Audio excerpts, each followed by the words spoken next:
Okay, this is just a really quick video covering some more firmware that Lumix have released today. So it's May the 21st, 2025, and you can see on here we've got new firmware releases. And this is just for one camera. This is for the S1R mkii, but we covered some lens releases a few days ago. So I'll put a link in so you can kind of check out all those kind of lens release firmware updates and check if anything applies to you. But today, we've just got the S1R mkii. It's the first firmware version update for it. So the cameras come shipped on version 1.0 and this is version 1.1. And then if we click on the download page, I'll leave a link to, where all of this is. And I'll also link a video up in the corner on how you can update your camera and everything if you're sort of new to Lumix.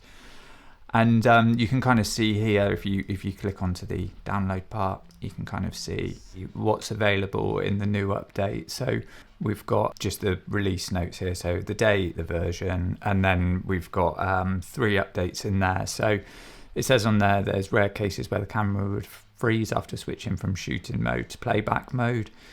And then it just says that's been fixed in there. So, that on its own is a bug fix that you're going to want to get added to the camera. So, regardless of any of the other bits, it's always worth just having that in there because it's kind of an unknown. It just says depending on the shooting settings. So you don't really want your camera freezing in between, switching settings, or switching into playback.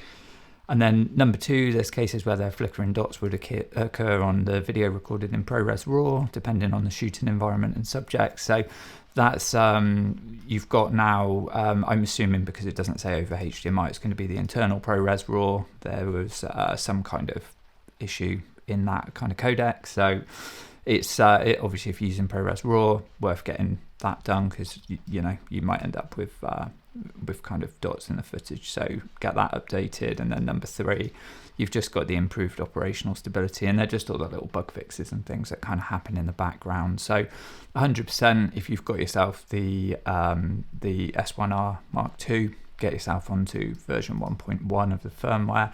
Like I said, I'll drop a link in there for how you can get updated.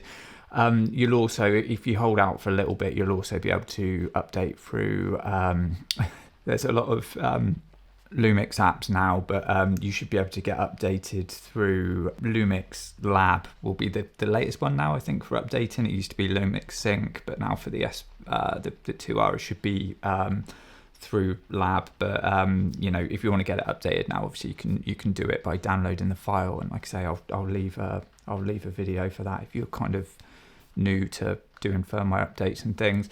And if you're new to the kind of Lumix ecosystem, there's a whole playlist of Lumix videos on this channel which should pop up at the end.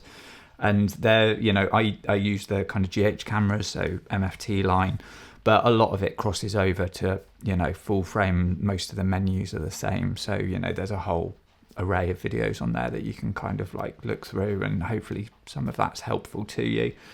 But yeah, that's it really. So if you want to see more kind of Lumix content, please subscribe.